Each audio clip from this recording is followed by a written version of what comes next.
Hello, and welcome to Lost Movie Madness with Akeem and Friends. And today, I'm going for a reset. I want to talk to you about, why I do this podcast. Um, one, for the most part, I just enjoy talking about movies. The whole raison d'etre, the whole reason to be for this podcast is I like to talk to my friends. I like to talk to them about movies. And I filter the world a lot through movies and movie references and TV. Um, but for the most part, it's movies. I love movies. I love to watch them. I love to sit down and discuss them. I'm not a movie critic. That's why I always say on the podcast that I'm just talking movies. And I'm always just talking about different things that I've seen and the adventures that I've taken. And in our everyday lives, I always feel like maybe we don't get enough escape. And I can escape for 2 hours, an hour and a half, sometimes 4 hours, depending on the movie. I once sat through The Seven Samurai, which is what the seven Magnificent Seven is based upon. And it's a fantastic movie. It is 4 hours long. Also, The Seventh Seal. I don't know why sevens and 4 hour movies go together. I thought about that when I was watching The Seventh Seal, but that is another problem. But for me, sitting down, escaping, and enjoying a bit of life that isn't necessarily my everyday life, I thought as a child, I never really understood why I was doing that. But here we are. This is what I do. I like to talk about movies and I like to talk about it with my friends. Now, the difficulty is, of course, is getting adult people to sit down for a half hour and talk about a movie. Now, obviously, about, they have to go watch the movie. I try not to make them do a watch party or any of that sort of thing because finding the time is very difficult, especially with everything else going on in their lives and they have to figure out what time they can figure out. So, like, I like to give them the option of a movie, which leads us to another issue, which is apparently decision paralysis. Because decision paralysis seems to affect a lot of my friends, and I'm sure it affects a lot of people in your life. But I run into a lot of people who are just like, Akeem, I don't know what movie I want to watch, and what do you want me to watch? And I go, I don't care. I will watch anything.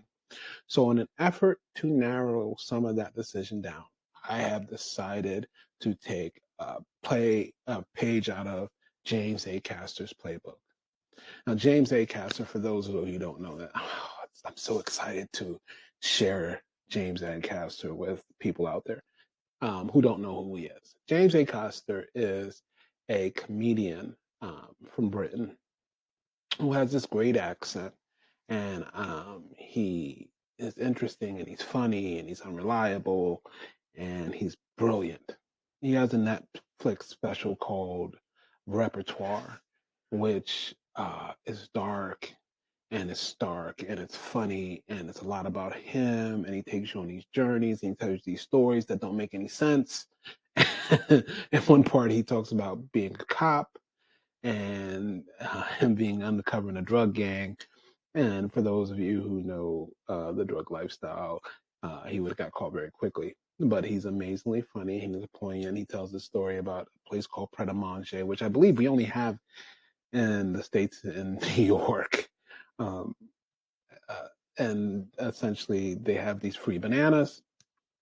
And he goes to grab one, and the lady behind the counter goes, I didn't say that those were the free bananas. And she offered him these old, moldy bananas, which, again, a banana's banana, but these aren't the ones that he'd want free. These are the ones that that they don't want any longer.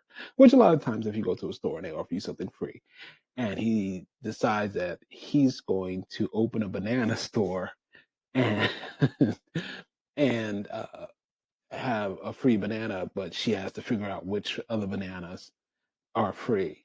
And it's an amazing set of things.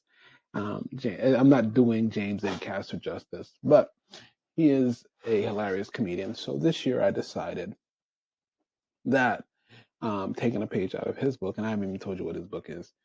He apparently in 2016 had a breakup and broke up with his girlfriend, and he started listening to music.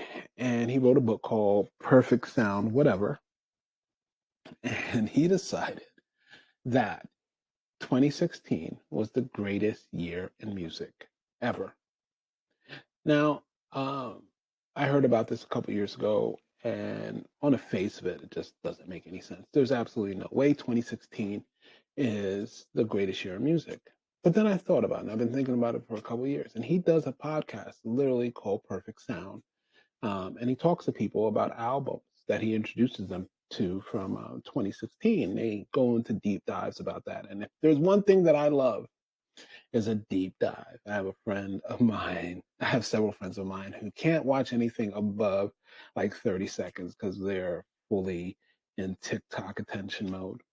Highly successful people too, which always amazes me. But um, I decided to take a look at it and say, hey, that's a conceit I can get on board with.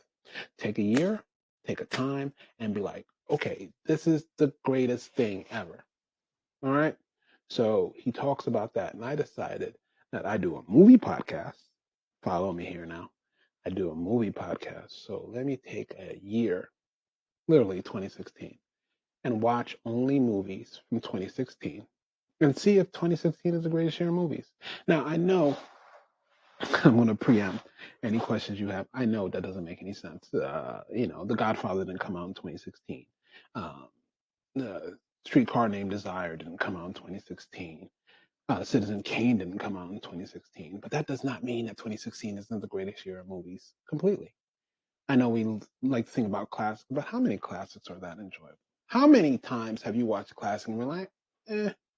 I know plenty of people are like, The Godfather is long, which at 3 hours it is. It's amazing, but it's long. I know a lot of people who have seen Citizen Kane. It's like, I don't really get it. Like Citizen Kane, it's fine. I don't know what Rosebud is, nor do I care.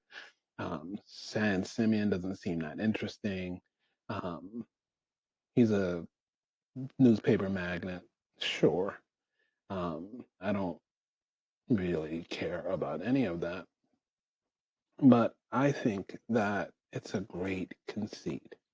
And you can find YouTube videos. You can find very interesting conversations with James A. Caster. If you like interesting conversations, some people, um, that's the funny thing about the world today. Is people don't like conversation. People don't want to talk about stuff. People just want to think what they think and have that reinforced. But I'm much more interested in the conversation and the journey. The end goal is not really that important. I'm much more interested in talking about, hey, what's going on in 2016? What happened? 2016 was a year where a lot of stuff happened. Um, I don't know so much that I cared for it. I was in a very different place in my life, so I don't remember most of it.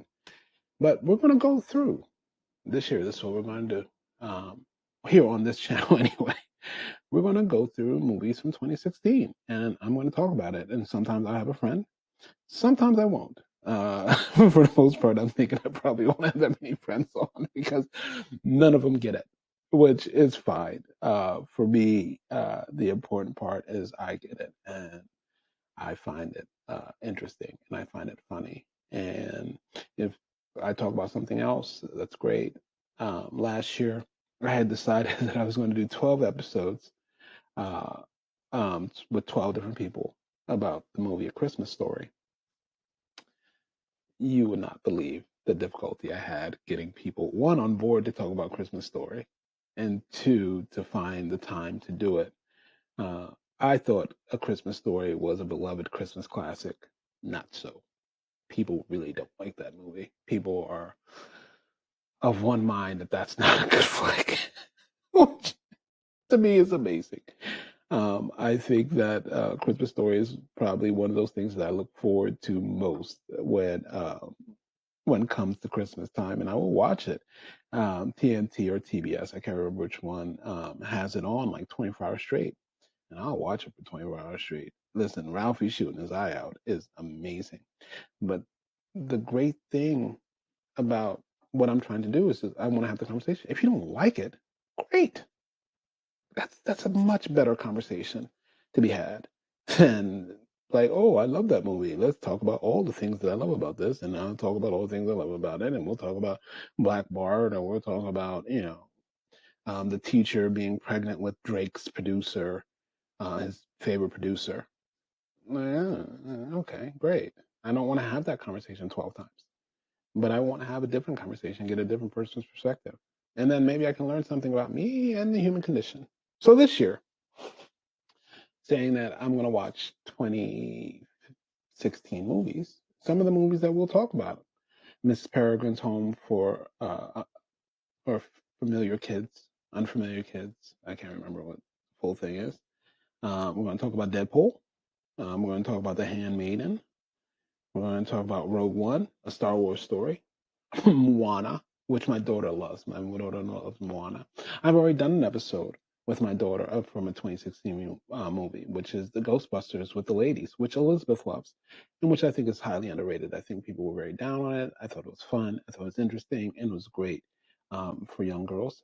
And Elizabeth loves it. So if my daughter loves it, what else can I do? We'll talk about Rogue One, maybe Hidden Figures, Train to Busan, which I've never seen, which won an Oscar, came out in 2016. Split, amazing movie. Um, M. Night Shyamalan's maybe his last one, last great one. The Magnificent Seven, the update, obviously. Fantastic Beasts came out that year. Love Machine came out that year. The Accountant, War Dogs. War Dogs is a great film. It's fun. Um, I probably will not do any sequels, because then I got to go back and watch the original. And, sequels are not never good, because I would say, I was going to say Raiders of the Lost Ark, but Raiders of the Lost Ark is the original. Uh, Temple of Doom is the sequel, and I will definitely not be watching Temple of Doom. Kalema, Kalema. For those who know. If you know, you know. 10 Cloverfield Lane came out in 2016. Um, all sorts of just really good movies. Girl on a Train, The Brothers Grimsby. By the way, Mrs. Peregrine's Home for Peculiar Children, I should say. Peculiar Children. Um, The Brothers Grimsby, but by the way, I've been meaning to watch The Brothers Grimsby, not because I think it's a great film. It's got Sacha Baron Cohen and Mark Strong in it, but I have been to Grimsby. And in my travels, once upon a time, over 20 years ago, I was in England for a while. And I've been to Newcastle, which I had a great time and I loved. Big up the big market. I've been to York. I've been to Cleethorpes. And I've been to Grimsby. And Sunderland. Sunderland is right next to Newcastle. Gateshead, all that sort of area in northeastern England. Um, and then, of course, to Amsterdam and across the English Channel. But never been to London, but I have been to Grimsby. I'm very proud of having been to Grimsby, where I had a fantastic weekend, which I will not discuss. I had a really good time in Grimsby, so I always have a soft spot for Grimsby. So the Brothers Grimsby is one of those that I feel like I need to definitely watch in this thing. And it started off Doctor Strange. Yeah, come on, Doctor Strange. The, the, one of the good Marvel movies. One of the few that are actually any good. Warcraft came out Mother's Day. Kung Fu Panda 3, which I won't watch because I just said about sequels, but Kung Fu Panda 3 is pretty good. Central Intelligence, The Rock, Kevin Hart. Oh, I mean, after what Cat Williams said, I watch a little bit of Kevin Hart with a different sort of view these days. Not that it's his fault, but with that, Gold came out. I'm IMDbing and Snowden, which I won't watch. And the IMDb, and I'm also trying to stretch my legs, do a little horror. I tend not to watch any horror ever, unless I can help it. Lady Macbeth, The Conjuring 2, uh, Deepwater Horizon came out, which I've seen, which is a great film. I forgot that came out. Um, Swiss Army Man. Come on, Swiss Army Man. The Secret Life of Pets. This might be. I'm talking myself into this thing. This might be the greatest year in movies because Swiss Iron Man came out, Lights Out, Fences, Certain Woman. Oh, this is an amazing set of films that came out in that one year, and I think sometimes we just forget. I'll be throwing in some bad B movies, which are right up my street. Hopefully, I'll be joined with my friends like Ryan and Andrew and Avery, and Jacob might pop in, or another Jacob that I know, because I know multiple Jacobs, of course. Hopefully, I can get some of my female friends, um, if I can get them to watch a movie, because apparently most of the people I know don't ever watch movies. Ooh, Edge of 17 came out that year. Yeah, just some really good, solid movies, and hopefully I'll get some terrible movies in there, and we can laugh and joke about them because that's what I like to do. The great thing about movies is that's the escapism that you get out, and I like to escape, I like to enjoy, and I like to have a long conversation. Shh, I know people hate that. People really hate having to pay attention to things for longer than 30 seconds. But that's my own cross to bear, and that's fine. Hail Caesar came out. London Has Fallen, which is a sequel, which I will not be watching. Olympus Has Fallen was bad enough without seeing, London Has Fallen. My IMDb is clogging up. So, what I'm going to do is I'm going to sign off. Welcome to the Acaster Collection, Lost Movie Madness with Akeem and Friends.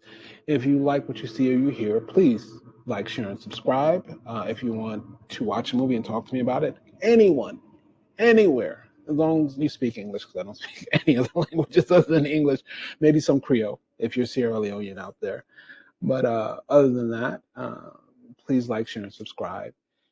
Hit me up at lostmoviemadness@gmail.com if you want to talk about it, or get in the comments section, or whatever. Any way you want to contact me, you can send a carrier pigeon to Lemoyne, Pennsylvania. It'll be fine. Thank you so much for listening, and you have a fantastic day. People say that I'm crazy, but I'm not that way, in fact. And I know what I know, and I'll happily show. Movie madness is all in the mind. Movie madness is all in the mind.